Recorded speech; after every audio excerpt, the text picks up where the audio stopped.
Oi, pessoal do oitavo ano, tudo bem? Hoje, nessa aula, nós vamos trabalhar o caderninho Aprender Sempre.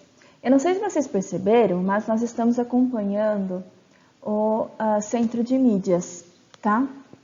O Centro de Mídias, lembrando, é aquele aplicativo que a Rede Estadual de São Paulo está transmitindo as aulas para vocês de forma remota.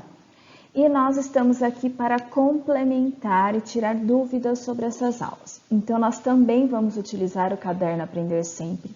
E todos os exercícios do Caderno Aprender Sempre que não forem feitos nesse vídeo é porque foram feitos lá no Centro de Mídias. Então, nós não vamos repetir os exercícios, mas será possível tirar dúvidas sobre eles, tá bom?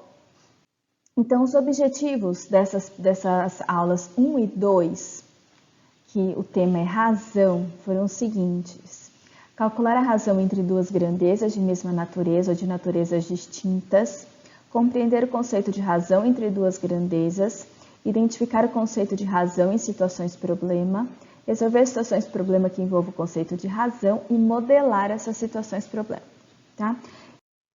Então, o que é razão, gente? Razão é uma comparação entre duas grandezas, tá?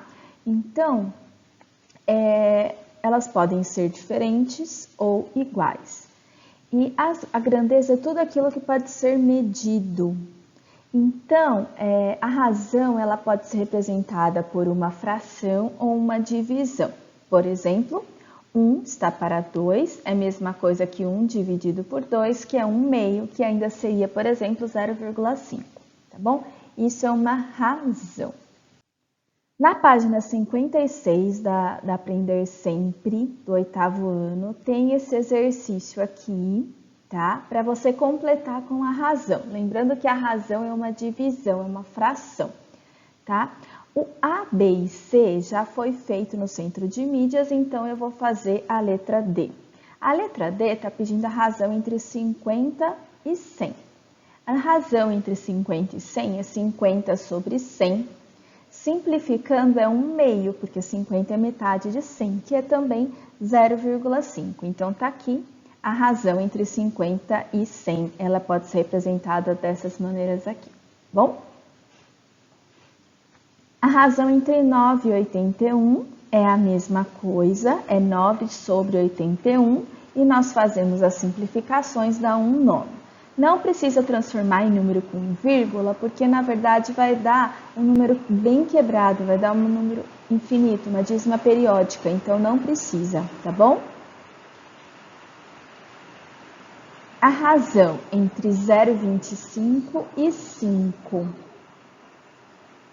já foi feito, e nós vamos então fazer a G. A razão entre 5 e 0,25.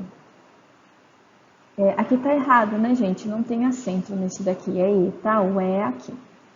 Então, 5 sobre 0,25, gente, a única coisa que eu tenho para fazer é fazer uma divisão. 5 dividido por 0,25.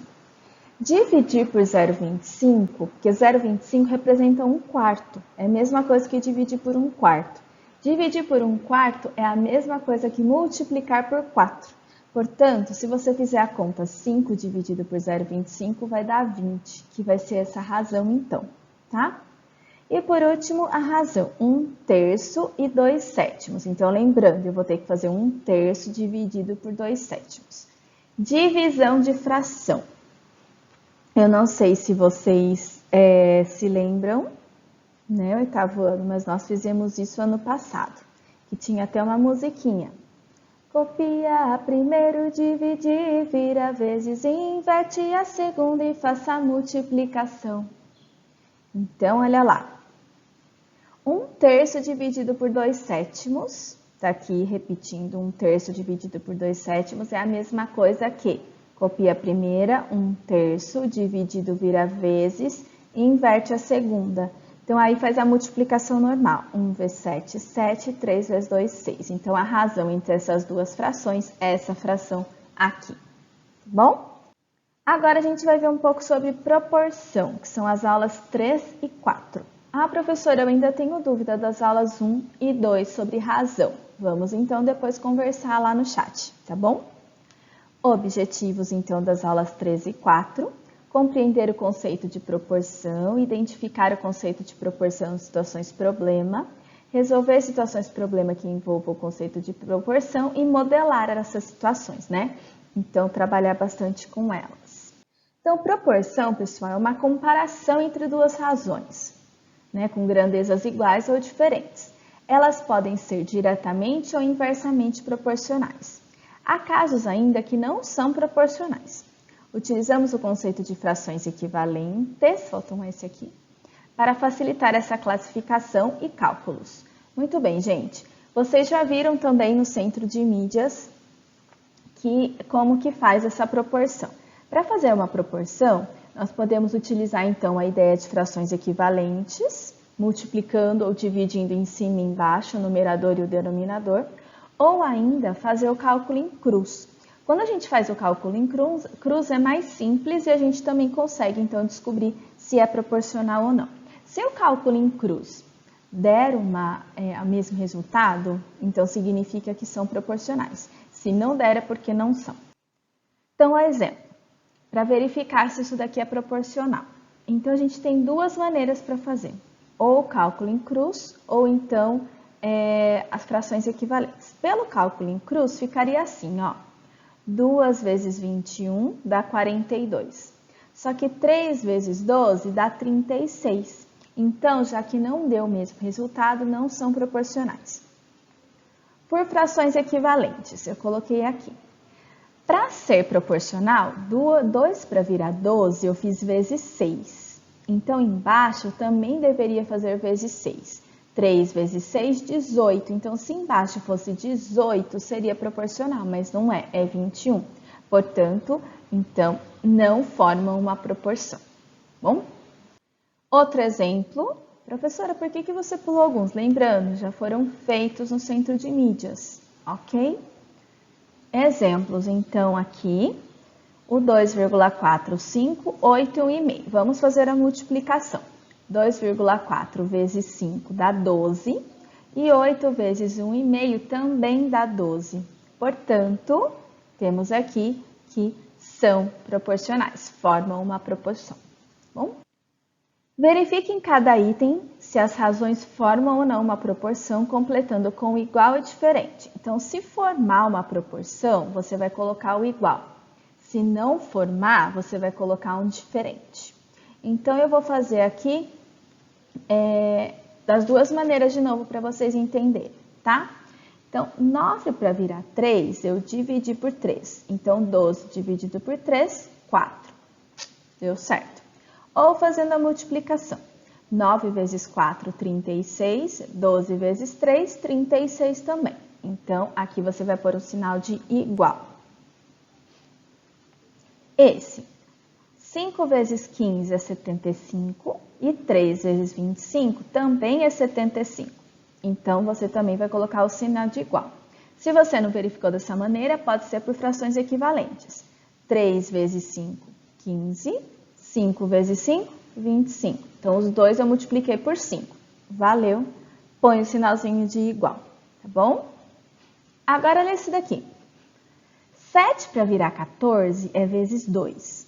3 vezes 2, então aqui deveria ser 6. Então, não são equivalentes.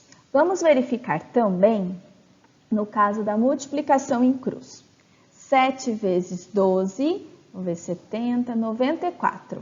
E 3 vezes 14, 30, dá 42. Então, dá para perceber que está errado, certo?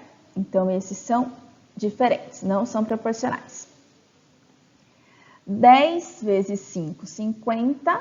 5 vezes 1, 5. Dá para ver que não são proporcionais também. 10 para virar 1, eu divido por 10 e aqui está manteve. Então, realmente, eles são diferentes, não são proporcionais. Esse agora aqui, 5 vezes 6 vai dar 30. 4 vezes 7, 28. Também não são proporcionais. E aqui 5 para virar 7 já é difícil fazer, né? Então, não são, você vai pôr um diferente aí também. Agora esse, 8 para virar 1 eu dividi por 8. 64 para virar 8 também divide por 8. Então, são proporcionais. Fazendo o cálculo em cruz para verificar também, 64 vezes 1, 64. 8 vezes 8, 64. Ok, também põe o sinal de igual. Okay? Exercício 4, da página 60. É para, então, a gente fazer o cálculo em cruz para descobrir o x ou por fração equivalente. Nesse caso, eu vou fazer o cálculo em cruz. Então, vamos lá, gente, vai ficar. Você quer, voltando, né? Eu não li o enunciado, porque o enunciado está na apostila. Eles querem que você descubra o valor do x sabendo que isso é uma proporção. Ou, para que isso seja uma proporção, qual o valor do x. Tá bom? Então, olha lá. 5 vezes x, 5x. 2,5 vezes 10. Quando eu multiplico por 10, gente, é só andar uma casa com a vírgula. Então, na verdade, vai dar 25. Então, vai ficar 5x igual a 25. Aí, então, eu pego esse 5, passo dividindo, porque ele está multiplicando. 25 dividido por 5, 5. Então, aqui tem que ser 5. E é verdade, ó. 5 é o dobro de 2,5, 10 vai ser o dobro do 5, ok? Letra D. Letra D, os números são um pouquinho maiores, tá? Mas é a mesma coisa. Então, 4 vezes x, 4x. 56 vezes 11,2 dá 627,2. Tá multiplicando, passo 4 dividindo, que vai dar 156,8. Bom? E o último de hoje dessa aula. Problema 5, página 61. Cícero comprou hoje 6 sabonetes e pagou R$18. Ele pretende comprar na próxima semana R$42 do mesmo sabonete. Quantos sabonetes ele poderá comprar na próxima semana? Pessoal, o que a gente tem que ver aqui, a gente pode montar razões, tá? Fazendo uma comparação. Eu sei que o 6 está para o 18, assim como a quantidade de sabonete que eu quero está para 42. Então, a gente monta algo assim, olha, o 6, o 18, o x, que também é a quantidade de sabonete, e o reais. Então, eu tenho sabonete, reais, tá? Fazendo em cruz, a gente pode fazer 18 vezes x e 6 vezes 42, que vai dar 256, passo 18 dividindo, então 14. Então, significa que com R$42 pode ser comprado 14 sabonetes. Você também poderia pensar de uma outra maneira. Se 6 sabonetes custam R$18, isso significa que cada um custa 3. Se cada um custa 3, com R$42, é claro que eu consigo comprar 14 sabonetes, porque eu sei que 14 vezes 3 é 42. Então, as duas maneiras seriam possíveis fazer, tá bom? Muito bem, meus queridos. Então, essa foi a nossa aula de hoje. Nós finalizamos as aulas 1, 2, 3 e 4 da Aprender Sempre, a sequência de atividades 1. Tá bom? Muito obrigada, acompanhe o Centro de Mídias e acompanhe aqui o meu canal, os nossos vídeos, tá bom? Fiquem com Deus, um super beijo e até a nossa próxima aula.